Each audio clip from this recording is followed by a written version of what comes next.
You're listening to the Listen Up Show, Startup Entrepreneur Podcast. I'm Mitchell Chadro, your host, today on Show 019. Today, we're here with genius founder of the Grizzly Labs, Bruno Virlet, where he talked about bootstrapping his app development company. What are we going to learn and cover today? The genius story. How to develop an app, market it, how to get a job at Amazon, features and benefits of several of the Grizzly Lab apps.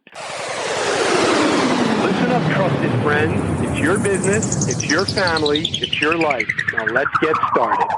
Please sign up to my email list for the latest special offers exclusive for our Listen Up Show Startup Entrepreneur Podcast audience at mitchellchadro.com/sign up. I have been providing business advice, resources, and help to entrepreneurs for over 20 years, and I'm looking forward to helping all of you. Sign up for my email list, again, at mitchellchadro.com/sign up. I will provide you with full transcript for each interview, my ebook, 30 Tools to Start Up, the Startup Checklist, and many other education and training materials, all back at mitchellchadro.com/sign up. Now enjoy the show. Bruno Virlet is the founder of Grizzly Labs. He was an employee at Amazon 1000 Memories, which is now Ancestry.com. He's currently an advisor at WealthSimple.com. And back in 2010, Bruno created Genius Scan. Since then,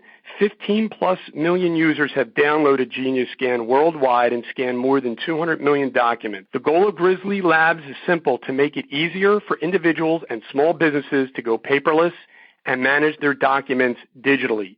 Genius Fax was actually launched in 2013, and in 2015, Genius Sign. There's other apps that have recently come out that we'll also talk to him about. The company continues improving their apps and provides excellent support. Bruno is an entrepreneur, a programmer who loves building simple but easy-to-use products. He has an engineering degree. He has a master's in computer science. And after graduating, he joined Amazon.com in Seattle, where he worked on large-scale projects. He then moved to Silicon Valley as a lead engineer for 1000 Memories, which, of course, was later acquired by Ancestry.com. He is now working full-time on the Grizzly Labs. And today's guest, again, is Bruno Virlet on this show, 019. So thanks for joining us, Bruno. Hey, Michelle. Thanks for the introduction. Yeah, we are so excited that you're on our podcast. We actually mentioned your app on our show 006. So for those who want to go over and also listen, that's mitchellchadro.com/show 006. Now, let's listen up to Bruno. So, Bruno, how did you get into Amazon? Well, so I guess, I'm from France originally, and I moved to the US to do my master's degree. And I went to a really good school, the University of Illinois at Urbana-Champaign. I guess the technology companies were like one of the natural outcomes for computer science students. So I went there, interviewed, and it went well, I guess, and I got the job. Perfect. It's not as easy for everybody, so that's why we asked. Our startup round. For all your hosting needs, head on over to mitchellchadro.com/hosting. mitchellchadro.com/hosting for all your web hosting needs. Who do you use to host this website? You have several apps. How do your apps actually make life and family and business better, easier, simpler for our audience members? Yeah, so I guess you mentioned in the introduction we have 3 apps. So one called Genius Sign that lets you sign documents from your phone. One called Genius Fax that lets you fax documents directly from your phone. And the last, and that's our main one, is Genius Scan that lets you scan documents from your phone. And maybe your listeners might wonder, but I can just take a picture with my phone, and that's going to be the same. And the difference is that Genius Scan will try to detect the document when you take the picture, crop out anything that's not part of the document, such as your desk or your anything that's behind it. Will correct the perspective if you want it perfectly straight while taking the picture, and last will improve the colors and make it look like a real, like a black and white scan. And And I guess that helps people a lot, and keeps helping a lot of people, because like most people don't have a scanner anymore, but there are always times where you need to scan documents, and that's, when you reach out for your phone.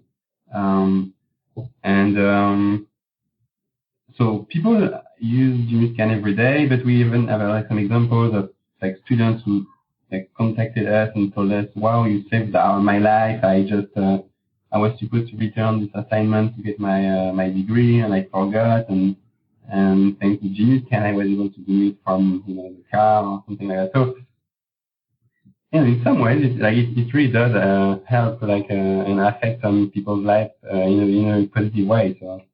So we love working on it, and we have been doing it for more than 5 years now, and we will keep improving it. Mm-hmm.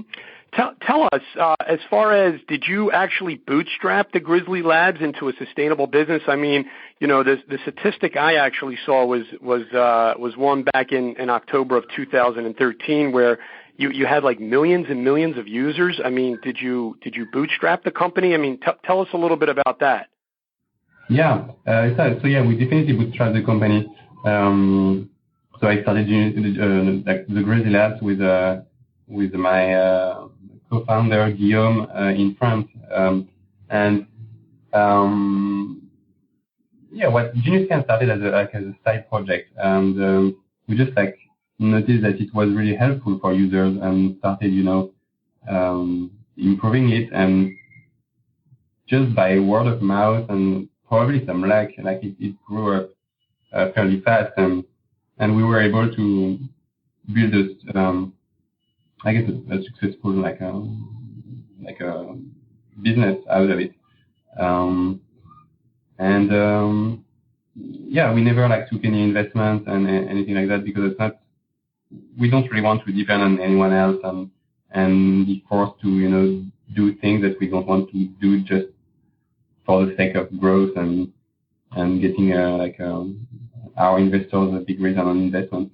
So we really like to make apps. We like to make them great apps and easy to use, and that's I guess what make people keep using them and return to them, and sometimes pay something to get premium features, and that's how we bootstrap the business.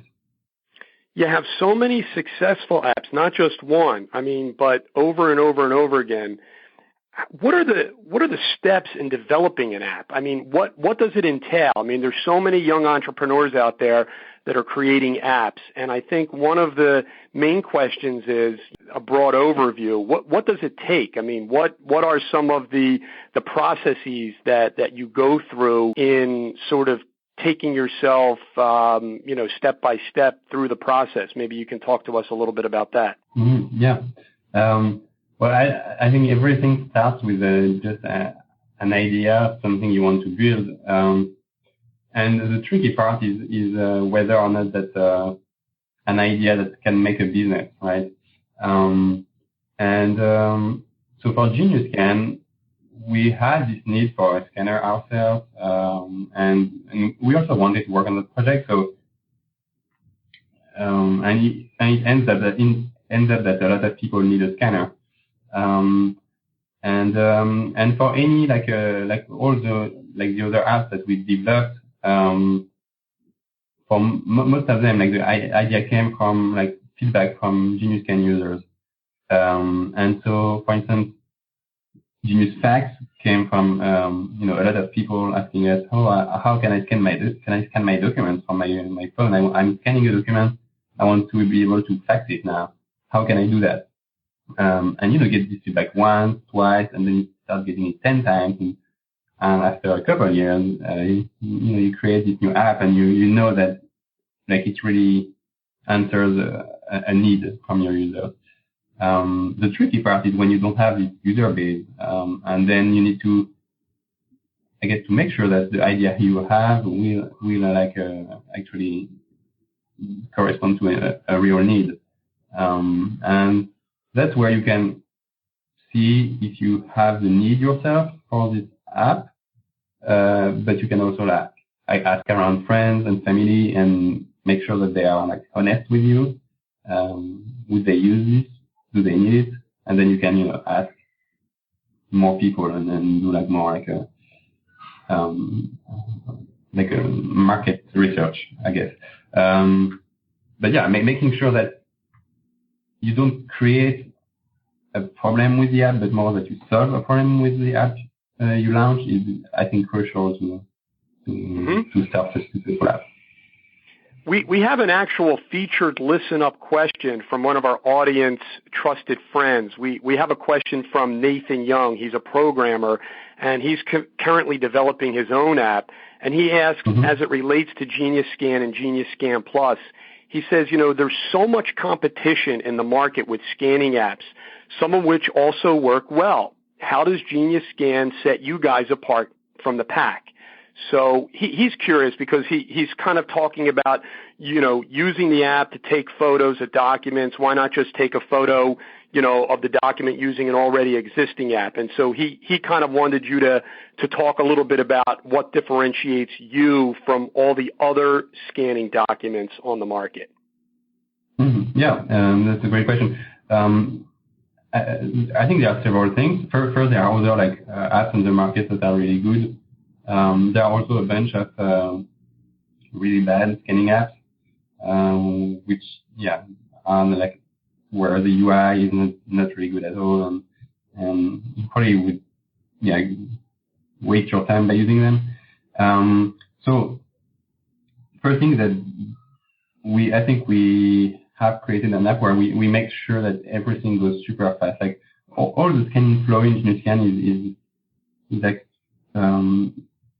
we work on it to make sure that it takes as the less number of user interactions to get to the results, to create like a pharmacy scan, to create like a PDF document,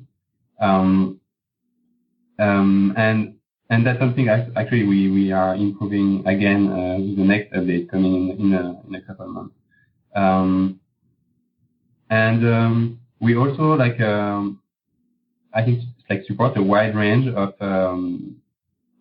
storage. I guess we call them export destinations, or such as Dropbox, Google Drive, and so on.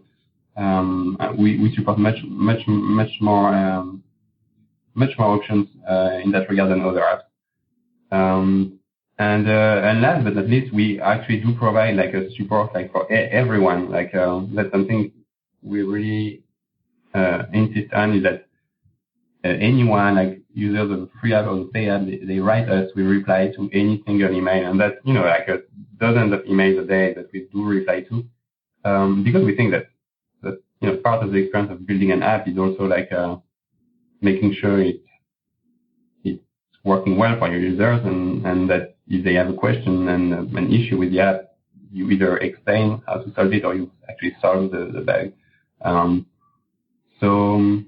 And it's been 5 years that we've been improving it and fixing it and building this, I guess, respected brand that I guess people love. What's actually been your marketing plan? I mean, to ensure, and also to ensure that this plan has been executed over all of these last 5-6 years that Grizzly Labs has been in existence. I think that would be helpful, for a lot of the startups out there, new entrepreneurs, people that are transitioning to the next level in their business. What's been some of your steps to market your company and to make sure that you're on track to have all of those goals executed along the life cycle of your plan? Yeah, so that's actually a question I'm not sure I have a really good answer to. The reason that we are very small, we've been 2 people for 4 years. We are 3 now. So we grow slowly and mostly by word of mouth. So that's something that happens when people are very happy with your app and talk about it to other people, and you can't really control it directly. I think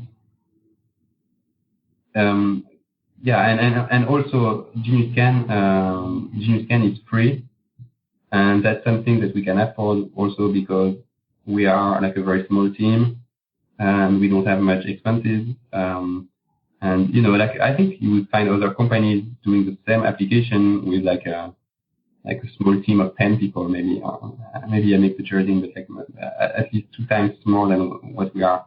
And by being able to, I guess by being a very few people, we are able to offer Genius Scan for free, and we are able to I guess get a lot of people, get it in a lot of people's hands, get their feedback, and get them to talk, to spread the word. So we don't have much we don't do much marketing, and we don't do any like paid marketing, because it wouldn't necessarily be profitable for us, in comparison to other apps where you absolutely have to build a network to survive. Yeah, this question that I have is more just to give the audience just an idea as to what you've actually been able to accomplish with a small team by bootstrapping, and like you said, word of mouth in terms of what your marketing plan's been. I mean, what are your revenues to date? I mean, what are some of your net profit margins in terms of cash flow? I mean, how have you been able to do this based on the marketing plan that you've just told us? It's kind of amazing. So I think we've been very lucky at the start and got on the App Store, and we've been featured by Apple, and that's something you should always aim for because that gives you a lot of exposure. After that, a lot is in your hands, and it's really just like making a great app for us that did the trick. We are very marketing wise, we do very little aside from we have a Facebook page and a Twitter page, and we communicate about updates there. When we launch a new version of the app, we reach out to journalists and publications and try to get a couple articles about Genius Scan, and it's very hard actually for a small company like us. But I think we would have. I guess I would have more to learn from other people than give lessons on that. Are you able to tell us a little bit about your revenue structure and your business model in terms of that? I won't speak about specific numbers. Genius Scan is mostly the our revenue comes from the purchase of the premium version of Genius Scan, and we have our other products, Genius Sign and Genius Fact, have been growing steadily since we launched them and are becoming a significant part of our revenue. So I guess that's also part of the a diversification strategy for us. We want to make sure that we don't have only one app, but we have a suite of apps that work well together and can help us grow revenue. Now, you mentioned your other apps. Genius Sign came out more than a year ago. Can you tell us a little bit about that and how that actually integrates with your other apps? Yeah. I guess Genius Sign came from the idea that a lot of people around us were signing documents by just pasting their signature in Microsoft Word or this kind of software. And actually we do that. We used to do that as well. And it felt very natural to be able to sign a document directly on your phone. And additionally, we also had a lot of requests of users who scan documents and wanted to be able to annotate them or add a signature, add the date, fill in a form, etc.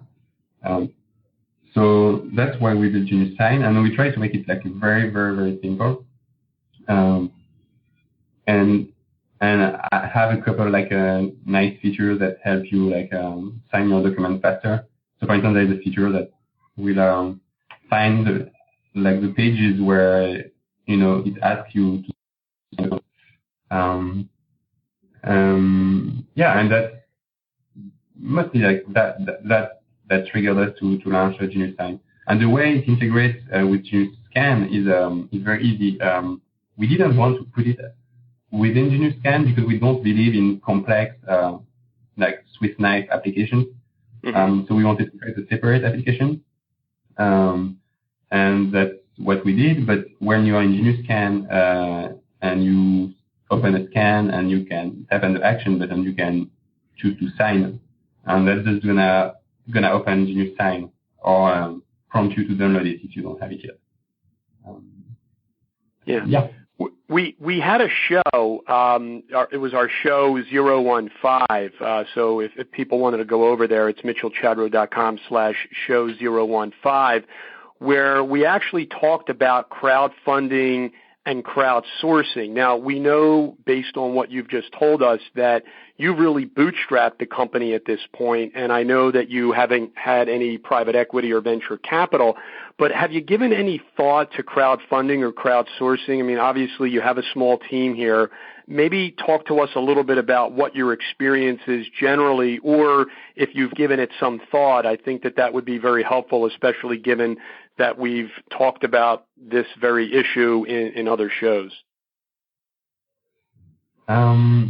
Actually, to be honest, I don't think we ever gave it a thought. And that sounds like something that could work for like apps. I guess the difficulty I think with crowdfunding is that you need to spend a lot of time on marketing and having a compelling story to give people, to convince them to buy a future product. And I don't think that would be our strength. In our case, we would rather, build the prototype of the product, put it in people's hand and see if it works. I guess we will have to see how much time we would spend doing preparing the crowdfunding and raising the money and then working on the app. That being said, the cost of developing an app for us is just our salaries, and we don't really need it's not because we develop a new app that we need to increase our salaries. That might just help if we plan to hire more people, maybe to build a new app. And I think that kind of tied into the marketing question in terms of how you're actually going about marketing this. And that kind of takes me into the next question. Have you actually worked with an outside marketing firm or a digital marketing firm? I know that we had Mike Templeman on one of our shows, show 013 from Foxtail Marketing, where he actually works with companies and engages them in a 3-month engagement, and then he has maintenance contracts on an ongoing basis. Have you ever thought of that? I mean, I know we talked a little bit about your marketing plan, but have you worked with any outside firms at all? No, we have worked for the last application we launched. Actually, it's completely different. So Cypher is a place recommendation application. We worked with a PR company in France, but marketing company, no, we didn't. And I think again the reason is probably because it's very hard to measure the impact of a marketing company. When you sell an app like us for you give it away for free, and some people buy it for $7. It's very hard. It's very cheap, I guess. So the lifetime value of your customer is $7, I guess. And maybe a tiny bit more if they end up buying other apps, but it's not a lot. So acquisition cost for users on the web, like a paid acquisition cost. So if you use the marketing company, it's a way of paying for acquisition, are typically higher than that, at least for applications, given that it's a very competitive market. So we have always been very reluctant to pay for something we are not able to measure. So we haven't done that. maybe it would have been a good idea. But, yeah. So what do you do to engage your customers? I mean, obviously to not only stay in communication with them, whether it be to do surveys or to see what they're looking for, because obviously as the version comes out, there might be some bugs, and how do you sort of, get the new version out? I know that you were working on the next version of Genius Scan the first time we spoke earlier this year. And so what do you do to basically stay in communication with your audience and the customers that obviously use your apps? Yeah, so there are a couple of things we do. Like first, they will get the update through the App Store, and we'll make sure that it's very clear that it's a new great update for them. But we also users can reach out to us very easily, and it's actually going to be even easier in the next update through the help menu in Genius Scan, and just send us an email, and that's how we get a lot of feedback on bugs and anything that goes wrong, and sometimes stuff that goes good and well, but I guess people contact you when there are issues more often. And we also have users can register for a newsletter in Genius Scan, and we use it very sparingly. But when there are interesting news about updates in our product, we shoot an email. So we will definitely do that for the next version of Genius Scan. Yeah. And then social media, yeah. And I guess that goes to how you actually ensure that your app ratings stay positive in terms of, making sure that there are new releases that cover any bugs that are in the prior version. And, how else do you obviously keep, these positive ratings that you get? I mean, I look to see, like I said, I use your apps literally every single day. I mean, they're terrific. And that was another reason why we wanted to have you on. So what are you doing to obviously ensure, continuing to ensure that these ratings stay positive in addition to the ones we've just covered?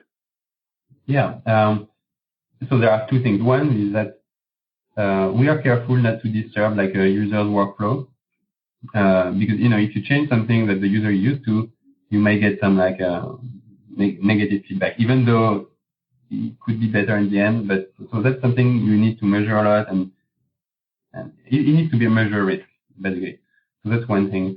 The other one is making sure to fix bugs very quickly, fix bug and reply to support very quickly. So generally what we do, we publish a new major version of Genius Scan. So for instance, we are going to publish Genius Scan 4.0 in the couple months. And inevitably there are some bugs. We fix them as quickly as possible. We don't leave any bug any at least major bug in it, and even minor bugs, we try to fix them very quickly.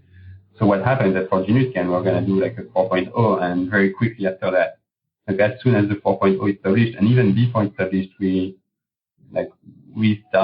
keep fixing bugs, and we publish a 4.0.1, a bug fix release immediately after.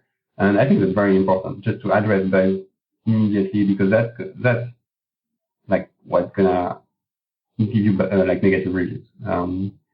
And replying to your users' feedback is also important, because if you don't reply, the users will just take it to the App Store and say, "Oh, I contacted the support and I didn't get any reply. Bad company," and put a 1-star review. So we try to reply within 24 hours, at least during the week, maybe not on weekends. That helps a lot with that. You also have Genius Facts, and maybe just quickly talk to us a little bit about that. And I know that you develop these apps, separately, but, as a professional, there's a lot of professionals who are not entrepreneurs, that they're out there, they're working. Talk to us a little bit about not only Genius Facts, but, incorporating into their own business processes, being able to, just as a practical matter, using some of these apps. I mean, I have found it to be terrific, but maybe talk to us a little bit about that. Yeah. So Genius Facts, we developed it because a lot of users of Genius Scan were requesting a way to fact their scans. And it took us a while to get to it because at least in France, faxing is not very common anymore. But and I guess that's something we couldn't know, but like a lot of professions still rely on it heavily, like in the health professionals and lawyers and so we got to develop like a Genius Fax, and it's actually like got a great response. And I think the main like satisfaction we get from it is that it lets people like scan documents, fax documents on the field whenever they are not like next to their like fax machine.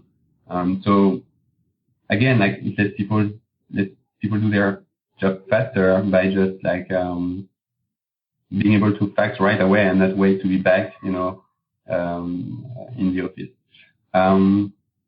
Overall, I think our app can like really integrate like in small like small businesses workflows fairly easily, and particularly like if these small businesses have remote workers, like a typical use case for Genius Scan is a expense report.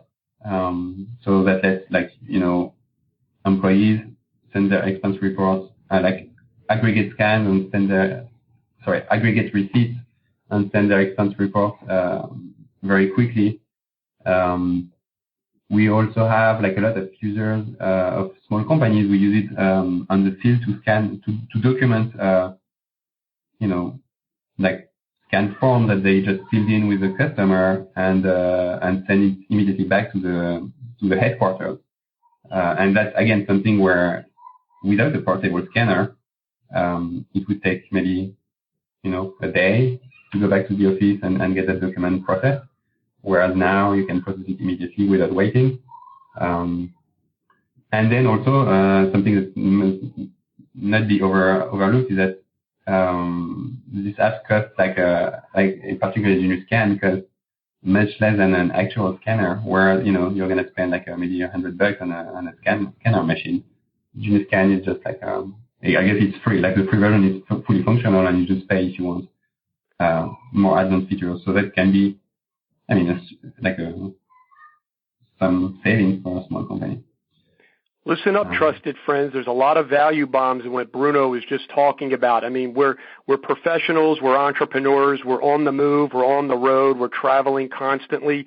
Literally using these three apps, there's so many practical applications to it that I'm just so excited that we've been having you on to talk about this. Our fast pitch, mitchellchadro.com/books for books, audio books, guest recommendations, and the books that I read to start up each day.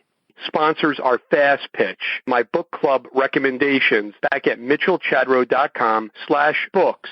To see more of my recommendations and recommendations of our guests, just go to mitchellchadro.com/books. It's your number one resource for book reviews and recommendations. Bruno, the first question here in our round is, what one thing contributes most to your success?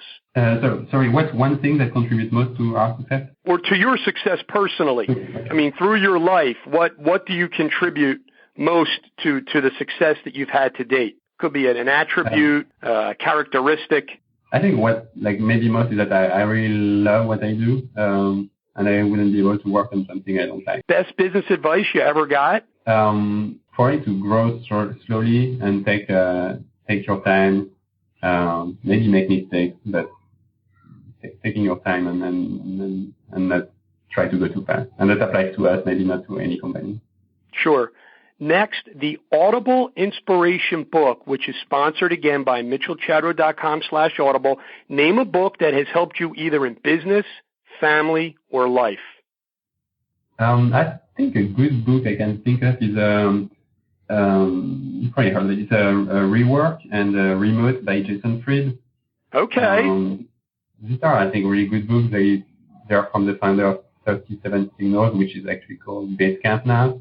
And it's like a small advices about like remote work and about like growing a company, not necessarily for the sake of growth, but for, making a place where people like enjoy working and create great products.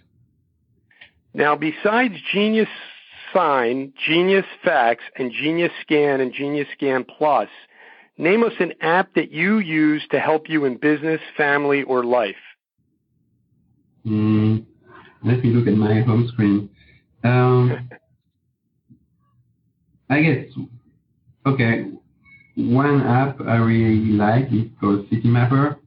It's a public transportation application I use basically every day in Paris, but it works in any big city in the world. It's just really good at giving you the City Mapper.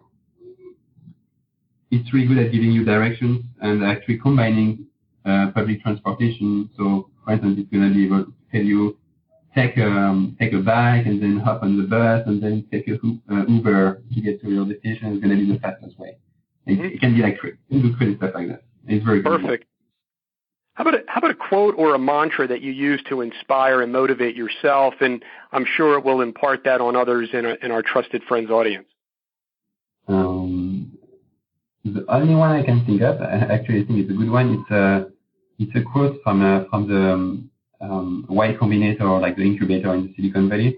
It says, make something people want. It's actually a quote that's for, like, I think. Is that Sam Altman? It's Sam Altman or Paul Graham, one of them. Is that what he just recently said? Actually, no, that's an old quote from at least 2010, I think. Okay. Yeah, I think it's very true when you make a product. Absolutely. No, I hear it all the time, but I just heard it before our interview. How about a fun fact about you that maybe not a lot of people know about, but, just something fun, That's a tough question. Is that right? I lived in the U.S. for 6 years, and I couldn't get rid of my French accent. Well, we understand you. We've been listening up the whole time. So we very much appreciate this. I just have a few final sponsors here to talk about, and then we're going to ask you for some parting words of wisdom and then how everybody can stay in contact with you. And we're really thankful that you came onto the program. Don't forget that this program has been sponsored by TrustSmarter.com. For all your personal relationships, head on over to TrustSmarter.com. For alternative banking, head on over to BankSmarter.com. All you need to do is go over to BankSmarter.com. In parting, Bruno, can you give our audience some parting words of wisdom? I think maybe just one thing is that when you create a company, how small it is, you can impact people's life and in a good way, I think. So I think it's true in anything you do, create a company, do some local community stuff and so on. So just trying to do something good and good will happen. I think that's wonderful. Our wrap-up round, mitchellchadro.com/photos for all your graphic design needs. And how can people keep in contact with you? So to stay in touch with us, the easiest is to follow us on Twitter. So it's at the Grizzly Labs, TheGrizzlYLABS, or on our Facebook page. And you can also write to us at support@thegrizzlylabs.com. We'll have all these show notes back at our blog. And again, we just want to thank you, Bruno, so very much for all the time that you've given us today. We've really enjoyed this. I know that it's been a while since our show 006, where we actually featured the company's apps there. And to be able to have you on the show today has just been a real joy. And again, I want to thank you so very much for everything today. Well, thank you. Thanks a lot for the interview, and I really enjoyed the conversation. So you take care now. We'll be talking to you real soon. Bye now. Bye-bye. In closing, let me ask for my listeners' help. First, please subscribe to my email list at mitchellchadro.com/signup. You will get all the full interview transcripts, my ebook, 30 Tools to Start Up, where I talk about these free resources in show 006. You'll get the startup checklist, education and training materials, and other resources just by signing up at mitchellchadro.com/signup. Listen up, trusted friends. It's your business, it's your family, it's your life. Go out and live it.